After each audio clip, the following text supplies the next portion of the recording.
Pak. Ibu. Hari ini sangat luar biasa ya teman-teman. Karena ada ruangan gratis juga katanya ya. Ini wow ya, wow sekali sekali.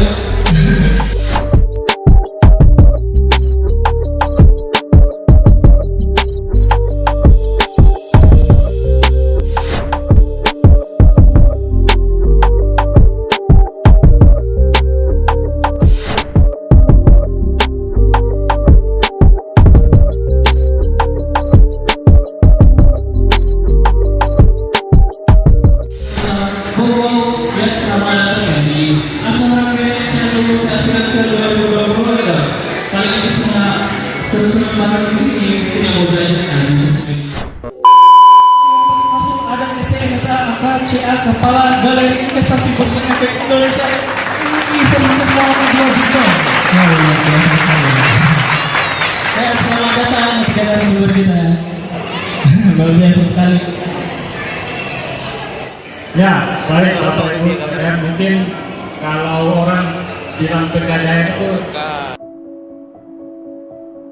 pengen masalah tanpa ya, kalau Efek itu gue jarang yang tahu, karena memang tidak ada dulu di Indonesia Timur itu. Yang ada itu dulunya hanya di Jawa itu. Nah, dengan perkembangan teknologi informasi, mulai Efek itu dia berorientasi ke luar Jawa. Nah, kebetulan kantor perwakilannya itu hanya ada di Kendari. Jadi setiap provinsi itu punya kantor perwakilan Bursa Efek Indonesia. Terus di bawah di mana? Di bawah ada galeri namanya Galeri Investasi Bursa Efek Indonesia. Dia itu hanya bekerja sama dengan kampus. Nah, kebetulan saya itu kan dosen juga di Universitas Muhammadiyah Buton. Kemudian ada MOU dengan Bursa Efek. Nah, Bursa menempatkan sebuah ruangan gitu untuk mengedukasi masyarakat. Nah, karena apa? Karena yang namanya investasi ini, kalau ibu-ibu yang berada ini keuntungan yang tinggi, wah sudah pasti senang. Habis senang, tertipu nih. Nah, begitu. Karena tidak ada edukasinya begitu. Nah, makanya kita dari Bursa itu diberikan tugas tambahan kepada dosen supaya mengedukasi masyarakat. Nah, supaya tahu juga, oh ternyata investasi saham itu begini, sehingga mindset kita saham itu ya sudah tidak lagi salah. Nah, karena kalau dulu itu saham orang berbicara saja, larinya ke investasi, terus rekrut orang, nanti uangnya lari ke atas. Nah, kalau sudah ditawarkan begitu, nanti dicari apapun nama perusahaannya, nama produknya itu, kalau harus merekrut orang, nanti hindari. Karena itu dia berarti menggunakan sistem Ponzi, skema Ponzi dia. Karena kalau merekrut, akhirnya kan yang di bawah itu yang tidak ada hukum. Enak yang di atas sampai dia bilang murah, masuk di ini, bapak sana sudah beli mobil, karena dia yang pertama di atas begitu. Nah, itu memang biasa kalau investasi begitu. Nah, makanya kita hadir di sini dengan edukasi kita untuk mengenalkan Bursa Efek ini. Ya, kalau kantornya ya ada yang di Jakarta itu.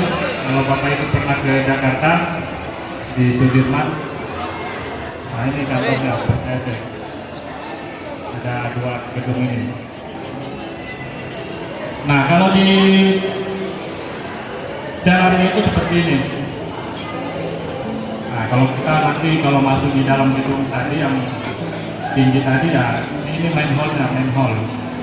Nah, nanti di sini ada tampilan layar bagaimana pergerakan saham tiap hari, Senin sampai Jumat. Nah, jadi untuk pemahaman saja sebagai pemula, bahwa kalau kita berbicara bursa itu kan seperti sebuah mall. Mall itu kan ada tokonya, terus ada barang yang diperdagangkan.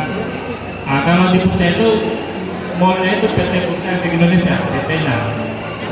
Kemudian tokonya itu ya anggota bursa itu perusahaan sekuritas. Terus barang yang dipercayai apa? Emiten. Emiten itu ya saham perusahaan. Nah, jadi kalau kita membeli saham, misalnya membeli sahamnya Matahari atau Lipo, ya bisa. Berarti kita sebagai pemegang saham di dalam situ. Itu lebih mahal nggak Pak? Terakhir ini saham itu memang harganya Rp230 per lembar. Nah, jadi mahasiswa itu di kampus PNB itu dia bisa beli karena murah untuk nabungnya begitu. Nah, misalnya kalau pegadaian tadi investasi emas, kalau di bursa perusahaannya yang diinvestasikan. Kan kalau pegadaian ini kan dia produknya kan emas batangannya produk Antam mungkin. Siapa ya? Nah, Antam, PT Aneka Tambang. Nah, kita kalau di bursa ya pilih perusahaannya, bukan beli emasnya, bukan. Beli sahamnya perusahaan Aneka Tambang itu. Nah, kalau di pegadaian beli emasnya, produknya. Kalau di bursa efek kita diberi kesempatan menjadi perusahaannya melalui saham itu. Nah, itu mindsetnya. Jadi saham itu kan suatu kepemilikan atas sebuah perusahaan. Nah, jadi kalau kita dan satu-satunya aset yang mudah dicairkan ya Bapak Ibu, kalau kita beli tanah, beli rumah itu terus kita mau jual, itu butuh berapa minggu, bahkan berbulan-bulan kan. Tapi kalau di saham ini, belum kita mau jual sudah ada yang beli. Nah, tapi tergantung saham-saham yang liquid. Jangan kayak saham-saham yang dipegang oleh Jiwasraya. Nah, makanya kasus Jiwasraya itu kan kenapa dia gagal bayar? Dana nasabah Jiwasraya itu kan dikelola di pasar modal, di bursa. Tapi manajer investasinya itu dia membeli saham-saham yang kurang bagus atau jelek undang-undangnya. Nah, sehingga kalau kita mau jualan, memang masalah karena jarang yang mau beli itu saham. Nah, akhirnya pas jatuh tempo uang nasabah Jiwasraya, sahamnya sudah tidak bisa dijual. Nah, jadi memang ada saham-saham yang seperti itu. Kalau memang perusahaan jelek, jangan dibeli. Nah, kalau perusahaan Antam kan siapa yang tidak kenal Antam tuh? Terus Lipo. Hari-hari kita ke Lipo, yang ini sekalian kita pilih sahamnya Lipo. Nah, walaupun kita memegang saham, tapi ya paling nggak 0,sekian% lah. Begitu. Bukan menjadi juga utama. Karena kalau pemegang saham utama itu kan ya besar-besar uangnya. Kayak Sandiaga Uno, Thohir, kan mereka banyak uang. Kalau kita ya cukup investasi kecil-kecilan saja sebagai pemegang saham yang minoritas, itu boleh. Nah, makanya ada jaranan. Dan itu langsung dikampanyekan oleh Kementerian Keuangan sama OJK. Ya, jadi karena waktu juga terbatas,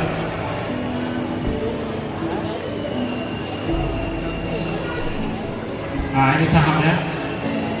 Nah, bukti kepemilikan suatu perseroan yang merupakan klaim atas penghasilan. Itu buktinya sahamnya itu. Kita beli sahamnya.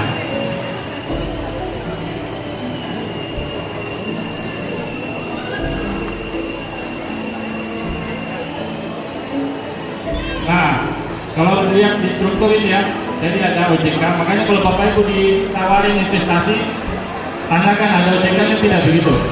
Jangan sampai OJK itu dia tidak tahu ada produk investasi seperti itu.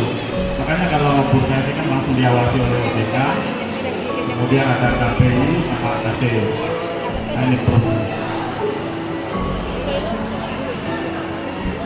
Ya, manfaat pasar modalnya sebagai pembiayaan, kemudian bagi investor itu sarana investasi. Nah, memang seperti yang disampaikan Kepala Pegadaian itu kita harus berinvestasi karena nilai uang kita itu kan makin lama makin kecil karena digerus oleh inflasi. Nah, sehingga nilai uangnya itu makin turun. Kalau inflasinya tinggi, nilai uangnya turun. Nilainya kalau uang 100.000 sih dikit-dikit saja, warna merah, nolnya 5, tapi nilainya itu daya belinya. Makanya kalau kita dulu masih kuliah dulu, kalau bawa 100.000 itu ke hipermart, ya bisa lah satu keranjang begini toh. Tapi sekarang ya paling tinggal 3 biji ini kalau bawa 100.000 itu. Itu dinamakan nilai uang, dimakan oleh inflasi. Makanya kalau kita simpan uang di bawah bantal, tidak dikelola di usaha UMKM, diusahakan, nah itu dia nilainya malah makin turun sebenarnya secara nilai. Tapi lembarannya tetap satu lembar itu, secara nilai saja. Makanya harus diputar itu uang, diusahakan, bikin kue, nah itu bisa. Investasi emas, saham. Nah, taruhlah di tahun 2001. Dulu Indomie harganya, ya sekarang berapa? 3.000. Ya 3.000 atau 3.000 kan, 2017 saja sudah 2.500. Nah itu yang dinamakan daya belinya itu. Uang itu makin lama tergerus. Nah makanya pentingnya investasi itu ya. Nah kalau kita bicara fakta, ini perbandingan ya. Walaupun saham itu naik turun, naik dan hijau ini, tapi ternyata terbukti lebih tinggi begitu dibanding deposito. Kalau deposito kan tetap. Nah, sehingga kalau dirata-ratakan itu per tahun, kalau inflasi 5%, tabungan 2%, deposito 6%, emas itu 7%, obligasi 8%, saham 7% per tahun rata-ratanya. Kalau kita biasa pakai produk unilever ya, kenapa kalau kita beli saja saham atau nabung saham itu boleh. Sehingga ya kita bukan hanya sebagai pemakai, tapi pemilik juga, pemilik perusahaan. Ya, tapi tidak bisa mempengaruhi kebijakan karena minoritas. Ya kalau kita bicara dulu ya tahun 982 itu harga sahamnya itu 3.175, sekarang sudah 55.000, jadi kan meningkat. Ya keuntungannya saham itu hanya 3 ya. Pertama itu capital gain, itu selisih harga jual sama harga beli. Jadi kalau misalnya kita beli hari ini terus minggu depan kita lihat dia naik, kalau mau jual ya silakan, berarti kita dapat capital gain. Nah kalau dividen ini per tahun pembagian keuntungan. Jadi perusahaan itu misalnya Lipo ini untung 100 miliar per tahun, ya dibagi ke semua pemegang saham. Berapa persennya ke pemegang saham? Nah itu dia namanya. Terus RUPS, nah kalau kita memilih saham pemegang saham perusahaan, kita bisa ikut rapat umum pemegang saham ke Jakarta. Tapi biaya sendiri, tidak dibiarkan perusahaan. Nah jadi ada 3 ini ya keuntungan saham itu. Dan karena waktu juga terbatas, nanti kita diskusinya yang lebih panjang. Baik, saya kira dari kami cukup. Dari Wassalamualaikum warahmatullahi wabarakatuh. Waalaikumsalam warahmatullahi wabarakatuh. Sangat luar biasa ya setelah saya mendengarkan penjelasan dari beliau.